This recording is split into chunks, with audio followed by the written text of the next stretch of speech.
Good morning, people. How beautiful is it today? It is the 11th of February. It is absolutely full of snow outside still, but the sky is blue and the sun is shining and I am feeling good. So I said I was going to talk about endometriosis pain and how it feels and how you can recognize it. Obviously, I'm not a doctor. I can't diagnose you. I can only tell you what I have been through and how it feels for me. And if you feel like that feels similar, then maybe you can book an appointment and get some investigations going on. And don't forget, if you like this video, if it's helped you, if you've found it interesting, if you think somebody else will find it interesting, please like it and subscribe to the channel and share it and see if we can get helping each other. So endometriosis is basically an illness where your endometrial lining, basically the blood that you lose through your period and the lining and the tissues, instead of coming out and flushing out completely, sometimes they flow back up the fallopian tubes and they attach themselves to other parts of your body. This can be the outside of your womb, your ovaries, your fallopian tubes, your bladder in some cases. It can basically grow anywhere, but usually the pelvic area. This can be horrendously painful, and in some cases people have had to have fallopian tubes removed, ovaries removed, in worst case scenario hysterectomies, which is awful. And this is a serious illness. It can cause infertility, so we need more awareness. And of course, March next month is Endometriosis Awareness Month, which is the perfect time for me to release this video, and I hope it helps you. So for me, endometriosis started as just painful periods, and it was always painful. I remember the first day my period started, I was 11 years old at school, and I had just felt this awful, that pain that you know is period pain. You know, that aching in just your pelvic area, your womb, the top of your legs, down your thighs, just that constant aching. And I remember thinking I was dying. And then I went to the toilet and, you know, it was clear what had happened. But I from the off, I've never been able to cope with period pain. I've been such a wimp. And maybe I've always had it. I don't know if you can always have it from the off, but yeah, I've never been able to cope with period pains. But as I got into my teens, you know, period pains got worse, so I ended up going on the pill because it's supposed to ease you, and it does for a little while, but I always had painful periods. So as I got into my teens, it started getting progressively worse, and in my early 20s I remember thinking it is not normal to be collapsing on the kitchen floor in pain, holding my stomach, crying. That's not normal. So I was going to the doctors. I was getting diagnoses as like IBS. Well, you're young, you're sexually active, it must be a sexually transmitted disease, you know, we'll check you out for all them, which I found quite offensive, but obviously it's the doctor, he's the boss, so you do what they say, even though I was a bit like, oh, I don't think so. So years were passing by, I was still in pain, and not just pain, not just period pain, it was getting worse. Things were happening that were not normal. So the pain was changing. It wasn't just period pains. I had a constant aching in my left side, which I always thought was my ovary. From the start, I always thought, is this ovary pain? And I remember living in Manchester at the time, and the doctor there, I thought I could feel a lump, and the doctor was like, I can't feel anything, and he kept saying, that's just your ovary, that's just your ovary, you know what your ovaries feel like, right? And I'm like, no, I don't, to be honest, I don't know where they are. I mean, I've seen a picture, but I don't know where they are in relation to me, you know.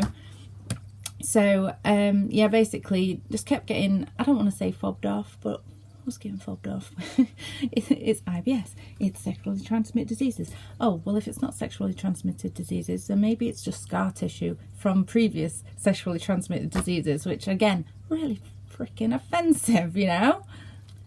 So yeah, as well as this constantly aching in my left side, I was getting what felt like little hooks in my womb, and it felt like, almost like, it sounds graphic, but it felt like someone was inserting little hooks up through my vagina, and I mean little hooks, like clinging onto my womb and just sort of dragging them down. That's the only way I can explain it, and it would be like a little hook, and like a scraping feeling, a little hook and a little scraping feeling.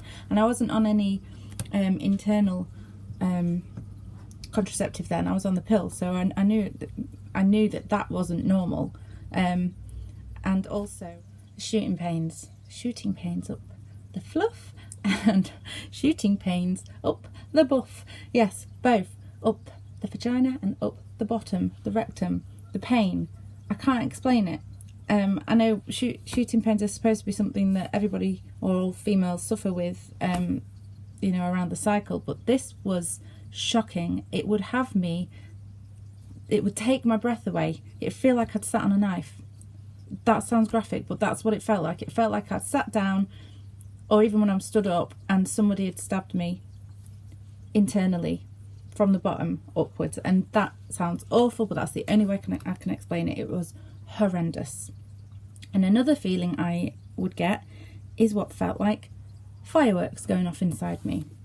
So from the bottom of the womb, you can't see me, and from the bottom of the womb and the pelvic upwards into my diaphragm, like just below my stomach, it just feel like it was coming up my womb and exploding.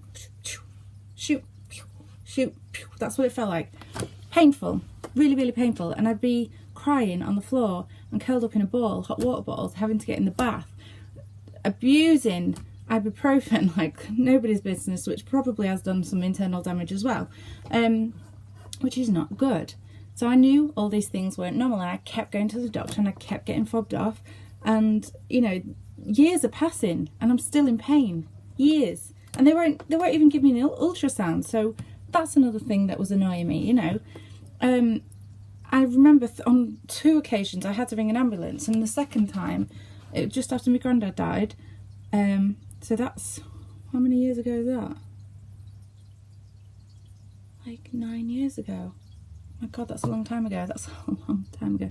I had to ring an ambulance, and they put me on gas and air, and they were looking, for signs of appendicitis. And even though I kept telling me it's low down, it feels like my womb, it feels like my ovaries, they seemed to not want to look for endometriosis. I don't know if they just didn't think of that, or it only took for me years later having to leave parties because I'm in pain, and I mean screaming. I remember my ex driving me home from my friend's curry night for her birthday, and I was screaming in the car. Screaming. That's how much pain I was in. I was screaming, and I was on the verge of getting him to ring an ambulance again or take me to hospital. And I said, just run a bath, and I'll try and get in the bath. And eventually, I think the relaxing, because I think the tensing and getting worked up made it worse, but the relaxing eventually brought it down, and painkillers, and when that happens, those kind of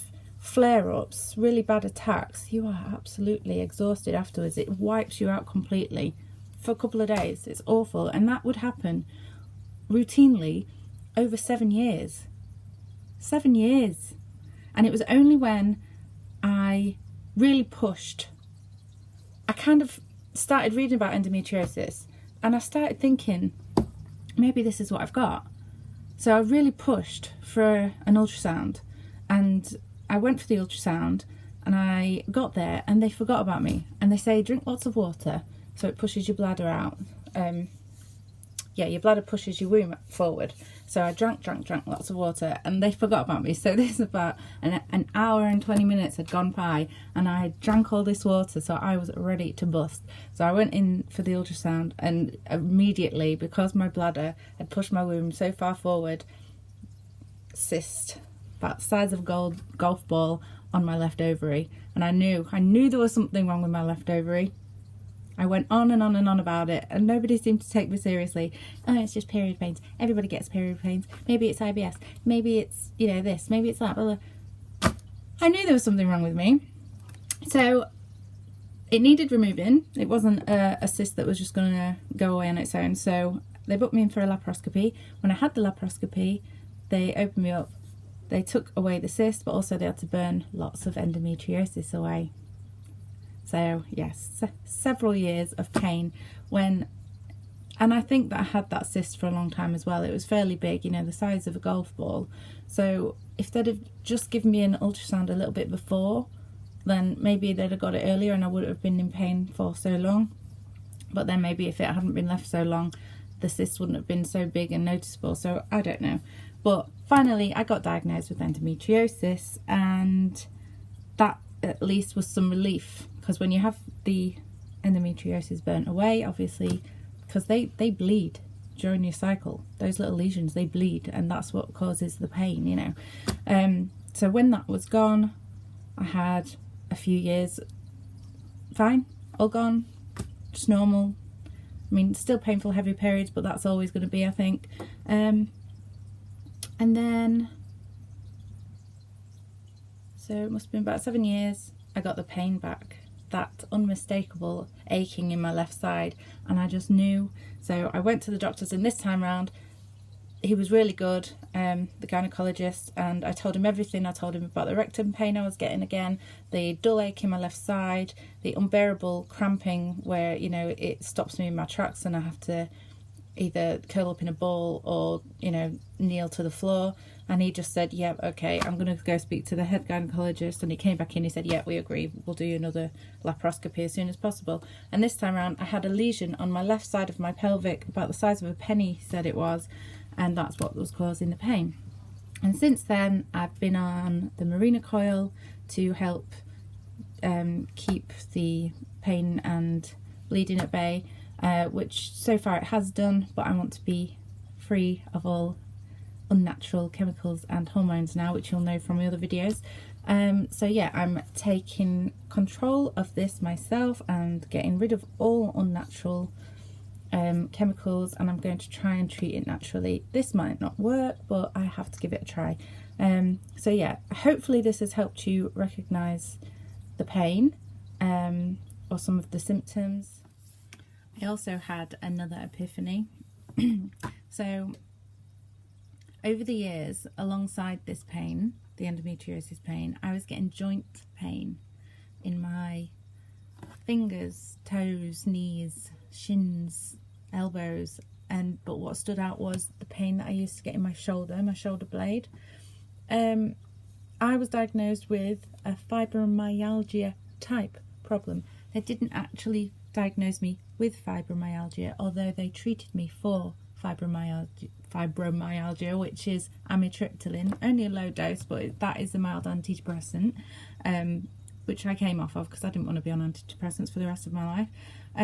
But I've recently discovered that with pain from endometriosis, it can be joints, especially the shoulder.